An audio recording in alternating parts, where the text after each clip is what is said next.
Squat is the fundamental movement pattern that makes us functional. It's literally a primal movement pattern we perfect as kids and should maintain as adults. It builds the trifecta of strength, mobility, and functionality. It's the most important exercise that provides the highest return on investment, incorporating large muscle mass, increasing nervous system activation, and building stability. And the main philosophy behind improving your squat is squat more, squat deeper, squat slower. It's really that simple. However, there are certain details that should be emphasized, like when to push the knees out, how to control the cadence and slow down the movement, how to squeeze your core, etc. Generally, your squat form will improve if you enhance ankle mobility, hip mobility, and improve ankle, hip stability, and leg strength.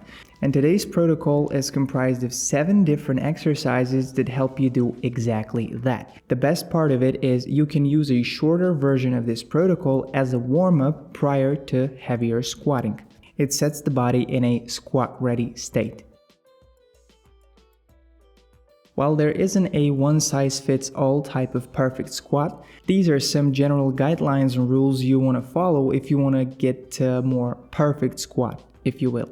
Grip the barbell symmetrically, squeeze your shoulder blades, pull your elbows back, position the barbell on your rhomboids. Step back, hips width apart, tighten your core, slowly resist the weight down as you descend your hips down. Push your knees out in toes direction. Then drive up your legs, prioritizing knee extension rather than lifting with your hips.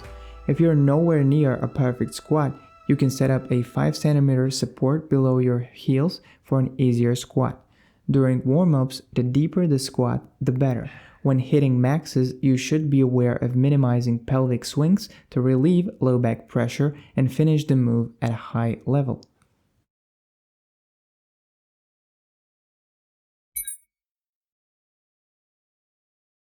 First, to loosen up the hips, we'll start with a foam roller. So massaging those muscles around the hips and quads and hamstrings can definitely help you loosen tight spots and tight areas, which otherwise won't allow you to open the hips as much. Plus, it warms up the hips and it warms up different muscles around by improving blood circulation in the muscle. The 3 key areas to focus on are the abductors, the glutes, and calf muscles, as these are the most stretched out parts. Position a roller on your lateral portion of your thigh and start slowly massaging.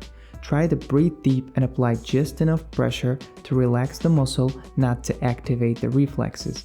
After about a minute, you can transition on your glutes, targeting the outer portion, sit on the roller, relax, and start rolling slowly. Last are calves. Do both inner and outer side on each leg. It takes about 5 to 6 minutes to cover it all.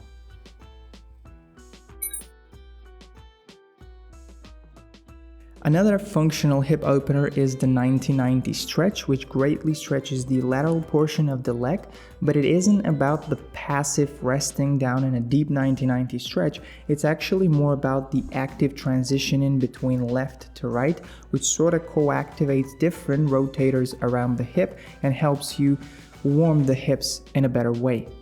Get seated in a 90-90 position with both knees flexed at about 90 degrees. Spine is neutral, knees and ankles are in contact with the ground. You slowly fall towards your front leg and feel a deep stretch in your glutes. After about 5 seconds, you transition on the other side, trying to keep your feet in contact with the ground.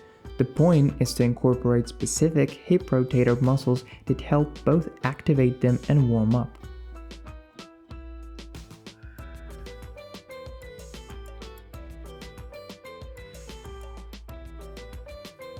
And oh, if you are into hip mobility, don't forget to check out this article at vitalcent.com where we list all these exercises and more in detail. Link in the description below, 7 mobility drills to improve your squat. The number 1 rule of improving your squat is to squat more. Second one is to squat deeper, and the third one is to squat slower. Why? Well, it makes a ton of sense. Your body will find a way to adapt its tissues, its muscles, its tendons to whatever stress you put in it through. So if you are squatting, the body will try to adapt so you can squat more and squat better. If you want to improve a specific exercise, you should do exactly that to train the specifics of that exercise. Therefore, squat more to be able to squat better. Stand hips width apart, slowly descend 5 seconds with control while opening your hips externally. This builds up the needed stability and endurance in your legs. Go as low as you can, trying to extend your spine to neutral as much as you can. This last phase can be more passive, especially for those who can't squat very deep. But even so, we try to keep it active by pushing our hips out, squeezing our glutes, and straightening up the spine. We hold the deep squat for about 5 to 10 seconds and slowly rise up. Repeat about 10 such slow and controlled deep squats with pause at the end to stretch it out. Then there is an uncomfortable one, the squat plus hip rotation.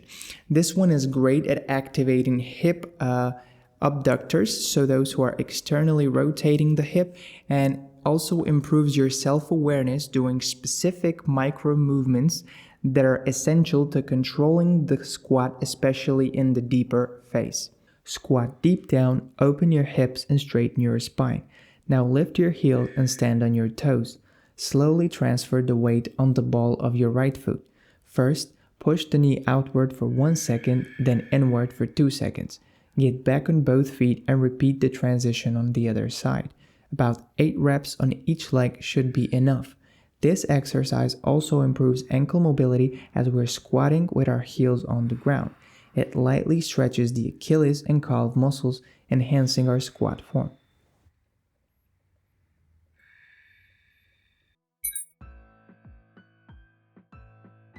Then we have the fisherman's calf stretch. So one of the most limiting factors to a deeper squat is poor ankle mobility. While some people are structurally built so their shin bone cannot move further away, so imagine this is the knee and this is the ankle, they cannot push their shin too forward and knee forward because of the anatomical structure of the shin bone connecting to the ankle. However, in most cases, we can do a lot by improving the sort of flexibility around the Achilles tendon and lower calf muscles to help you squat deeper and bend that shin more forward. That's what this next exercise is all about. Position yourself in a kneeling lunge. The goal is to push the knee as far forward as you can while keeping your heel on the ground. This stretches the posterior part of your Achilles tendon and calf muscles. These two need quite a lot of force to lengthen, so adding a bit of weight on the top of your knee to increase the tensile stretch is a common practice. About 2 minutes on each leg should be enough. The intention is to stretch and relax the muscle on every exhale. Try to stretch it a bit deeper and go a bit forward. Next one is the seated lunge, quadriceps plus hip flexor stretch. So as you know, many of us who tend to sit a lot have tight hip flexors, which causes tension in the low back and hips, not allowing you to squat deeper. So opening up the frontal part so the quads and the hip flexors will allow the pelvis to sort of shift as it should to help you squat a little bit deeper, alleviating pressure in the hips and low back. It's probably the number one exercise that sitters should do aside from the squat. Get in a kneeling lunge position on your mat. Slowly tilt your pelvis forward, which will help stretch out the hip flexor. If you already feel a deep stretch, just breathe deep and progress by pushing the hips forward. If not, you can lift the opposite arm up and add a slight bend in your torso. About 2 sets of 30 seconds on each side should be enough. Afterward, the second part of this exercise is stretching the quads. If you can, grip your rear foot and bring it towards your body to stretch the quad. 2 sets of 30 seconds should be enough.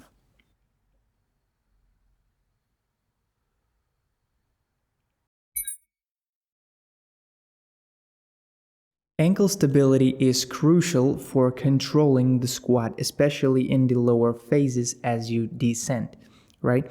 You can find numerous ankle stability exercises, but it doesn't matter what you pick. It's about training the muscles around your shins that help you with shifting of weight forward or to the back. This helps you stabilize your squat in the lower phases, especially when you're pushing heavier weights. It's the awareness of those micro movements and co-activation of small muscles that actually make it perfect and improve your squatting performance. To train ankle and knee stability, we'll do a slow step up and down.